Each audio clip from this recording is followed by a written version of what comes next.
এখন সবাই ভীষণ হেলথ কনসাস, কি খাবে কি খেলে শরীরের প্রোটিন মানে পাবো কিন্তু আমাদের ওয়েট বাড়বে না। তো তোমাদের জন্য আজকে একটা দারুণ ব্রেকফাস্টের রেসিপি নিয়ে এসেছি, যেটা খেলে প্রচুর পরিমাণে প্রোটিন, ভিটামিন, মিনারেল সবকিছু তোমরা পেয়ে যাবে একটা খাবারের মধ্যে, আর হেলদি ফুড। তো তোমাদের প্রথমেই দেখাই, এটা নিচ্ছি রাজমা, এটা যাচ্ছে ছোলার ডাল, এটা যাচ্ছে তোমার উড়দ ডাল, ছোলা, গোটা ছোলার ডাল, এটা মটরের ডাল, এটাও যাচ্ছে একটা ইয়েলো ডাল যেটা মহারাষ্ট্রে সবাই খায়, এটার চাল আছে, আর এটা হচ্ছে কি বল ডালিয়া। ডালিয়া এগুলো সব 2 চামচ করে নিয়েছি। এগুলোকে আজকে আমি জলে ভিজিয়ে দেবো, সারা রাত জল শোক করবে, সকালবেলা আমি এটার একটা ধোসা বানাবো, যেটা ভীষণ প্রোটিনে ভরপুর আর ভীষণ শরীরের জন্য হেলদি ফুড হবে। যারা তোমরা নিজেদেরকে ওয়েট লস করাতে চাও তাদের জন্য কিন্তু খুব ভালো একটা ডিশেস তোমরা পাবে, বা নাইটে যদি তোমরা কেউ ভাত খেতে চাও না, এই ধরনের ধোসা বানিয়েও তোমরা খেতে পারবে। এই দেখো, ডাল চাল সব একসাথে ধুয়ে আমি ভালো করে জল ঝরিয়ে, জল ভালো করে বের করে দিয়েছি পরিষ্কার করে, তারপরে আমি জলের মধ্যে রেখে দিয়েছি, রাতভর এটা শোক করবে, তাহলে ডালগুলো আরামসে ফুলে যাবে। তারপরে কিন্তু আমি এটার ব্যাটার বানাবো।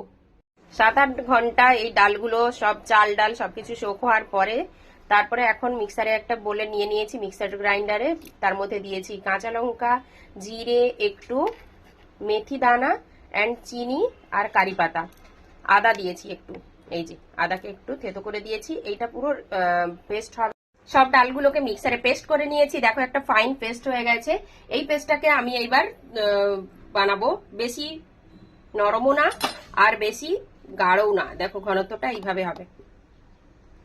তার সঙ্গে খাওয়ার জন্য বানিয়ে নিয়েছি একটা বাদামের চাটনি। তাওয়াতে হালকা তেল দিয়ে আমি ব্যাটারটা ইনস্ট্যান্ট বানাচ্ছি, এটা তোমরা চাইলে 7-8 ঘন্টা ফার্মেন্টেশনের জন্য রেখে দিতে পারো, বাট আমি ইমিডিয়েট করছি, দেখো তাতেও কিন্তু ভালো হবে।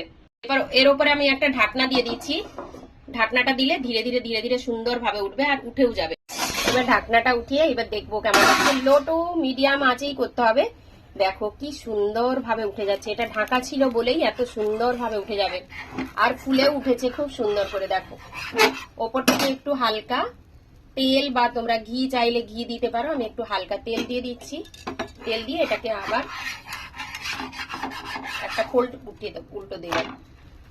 ওয়াও, কি সুন্দর একটা হেলদি ফুড হয়ে যাচ্ছে।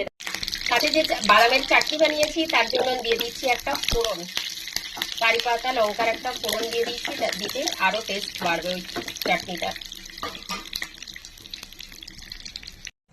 দেখো হেলদি, টেস্টি অ্যান্ড ভীষণ ইজিলি বানানোর জন্য একটা মানে খুব ভালো ধোসা তৈরি হয়ে গেছে। খুব নরম তুলতুলে ধোসা, দেখো তুলতুলে, তার সঙ্গে এই যে চাটনি বানিয়েছি, চাটনি দিয়ে দারুণ খেতে হবে, দারুণ। কতটা নরম আমি তোমাদের আবার দেখাচ্ছি, দেখো এত তুলতুলে নরম হয়েছে, কারণ এতগুলো ডাল পড়েছে যেগুলো শরীরের জন্য ভীষণ হেলদি, খুব ভালোভাবে হয়েছে, নরম দেখো কতটা। তোমরাও বাড়িয়ে বানাতে পারো, বাচ্চাদের জন্য তো খুবই ভালো হবে, বা যারা ডায়েট কন্ট্রোল করছো তাদের জন্য খুব ভালো।